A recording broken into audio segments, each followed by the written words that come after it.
Hello बच्चों, let's read the question first. The question here says, which of the following endocrine glands grows to the maximum size at puberty and then diminishes gradually? तो question कह रहा है कि इनमें से कौन सी endocrine gland ऐसी है जो अपने मैक्सिमम साइज पे होती है प्यूबर्टी की एज पे और बाद में उसका साइज घटता जाता है धीरे धीरे। तो हमारा ये जो की कॉन्सेप्ट होगा यहाँ पे वो होगा इन्वोल्यूशन। अब ये इन्वोल्यूशन होता क्या है? इन्वोल्यूशन का मतलब है shrinkage of an organ in old age, मतलब ओल्ड में एज पे आने पे या फिर जब कोई ग्लैंड या ऑर्गन इनएक्टिव है तो उसका साइज कम हो जाना, श्रिंक हो जाना साइज, उसी को कहते हैं involution. So shrinkage of an organ in old age और व्हेन इट इज इनएक्टिव। तो हमें बताना है इनमें से कौन सा ऐसा एंडोक्राइन ग्लैंड है जिसका इन्वोल्यूशन होता है। तो पहला ऑप्शन है हमारे पास थाइमस। जो ये थाइमस ग्लैंड है वो कहाँ पे प्रेजेंट होती है? डोर्सल साइड ऑफ हार्ट के पास प्रेजेंट होती है, डोर्सल साइड ऑफ हार्ट। और ये जो थाइमस ग्लैंड है इसका फंक्शन क्या है?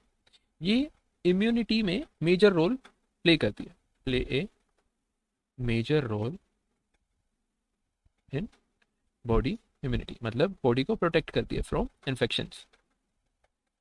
कैसे करती है? By activating B lymphocyte and T lymphocytes. ये जो सेल है B lymphocyte and T lymphocyte जो इम्यून रिस्पॉन्सेज में रिस्पॉन्सिबल है उनको एक्टिवेट करते हैं by activating and maturation, mature करती है उन सेल को, इनएक्टिव सेल को मैच्योर बनाती है of T lymphocytes. T lymphocytes के अलावा क्या करती है? Activates the antibodies with the help of B lymphocytes, activate the antibodies with help of B lymphocytes. ये हमारी लिम्फोसाइट सेल है, डब्ल्यूबीसी की, वाइट ब्लड सेल्स की, जो इम्यून रिस्पॉन्सेज प्रोवाइड करती है, इम्यूनिटी प्रोवाइड करती है, एंटीबॉडीज का प्रोडक्शन करती है। तो ये थाइमस ग्लैंड का एक मेजर फंक्शन है। और ये जो थाइमस ग्लैंड जो है हमारी वो मैक्सिमम डेवलप्ड होती है एट प्यूबर्टी। थाइमस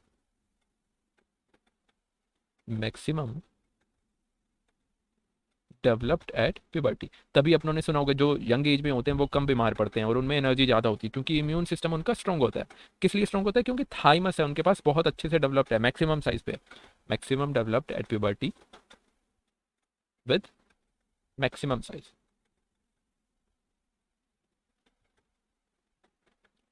और ये डिमिनिश करता जाता है gradually, and it diminishes gradually, मतलब ग्रेजुअली उसका साइज डिक्रीज होता जाएगा, and diminishes gradually.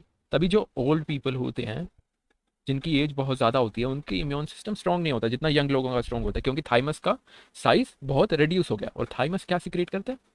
Thymosin hormone secrete करता है जिसका फंक्शन ये बी सेल और टी सेल को मैच्योरेशन करना और एक्टिवेट करना, thymosin hormone.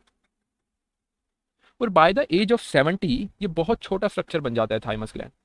Bye age of 70 thymus reduce to very tiny structure, बहुत छोटा हो जाता है।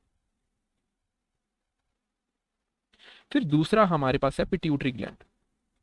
अब ये पिट्यूटरी ग्लैंड को हम मास्टर ग्लैंड भी बोलते हैं। हम मास्टर ग्लैंड क्यों बोलते हैं? ये दूसरे एंडोक्राइन ग्लैंड्स के फंक्शंस को रेगुलेट करता है, उनको अफेक्ट करता है। Master gland regulate other endocrine gland.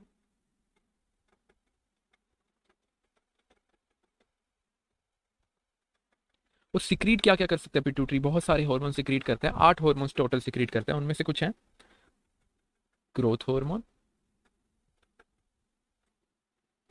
Prolactin, anti diuretic hormone, ये सब पिट्यूटरी करता है, एंटी डायोरेटिक हार्मोन एक्सेट्रा। और इसका कोई इनोवल्यूशन नहीं होता, ये श्रिंक नहीं होती, तो ये होगा नो श्रिंकेज।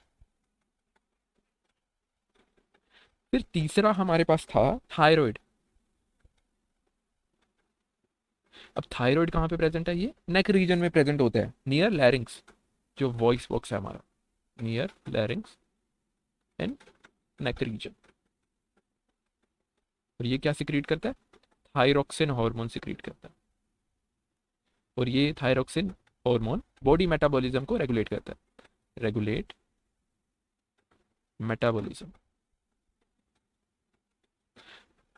और इसका भी कोई श्रिंकेज नहीं होता, नो श्रिंकेज। फिर फोर्थ है हमारे पास ड्रीनल ग्लैंड।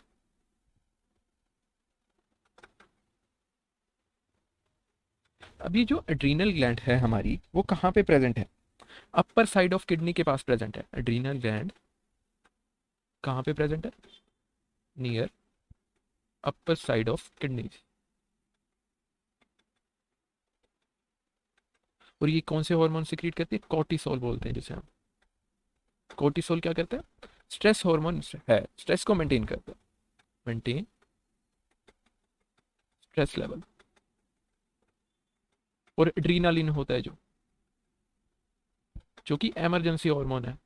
ये कोर्टिसोल ही होता है बेसिकली, एमरजेंसी हार्मोन। इमरजेंसी की कंडीशन में ये एक्ट करता है, इंक्रीज क्या कर देता है? हार्ट बीट इंक्रीज कर देता है। जब अपने ह्यूमन बॉडी स्ट्रेस में आती है, इंक्रीज हार्ट बीट। जो प्यूपिल का साइज है वो डायलेट कर देता है, डायलेट प्यूपिल्स। तो ये इमरजेंसी सिचुएशन को हैंडल करने में हेल्प करता है, डायलेट प्यूपिल्स एक्सेट्रा। इसका भी कोई श्रिंकेज नहीं होता, नो श्रिंकेज। तो केवल इनमें से थाइमस ही है जिसका श्रिंकेज हो रहा है ओल्ड एज पे आने में। तो हमसे पूछा गया इनमें से कौन सा डिमिनिश करता है, श्रिंकेज हो जाता है। तो पहला ऑप्शन है थाइमस, जो अभी हमने डिस्कस करा, जो 70 की एज में बिल्कुल ही छोटा बन जाता है और प्यूबर्टी में मैक्सिमम होता है। पिट्यूटरी का भी कोई डिमिनिश नहीं होती, थायराइड भी कोई श्रिंकेज नहीं होता, एड्रीनल भी ग्लैंड का भी कोई श्रिंकेज नहीं होता। So A will be the correct answer, thymus. I hope you understand it well. Thank you.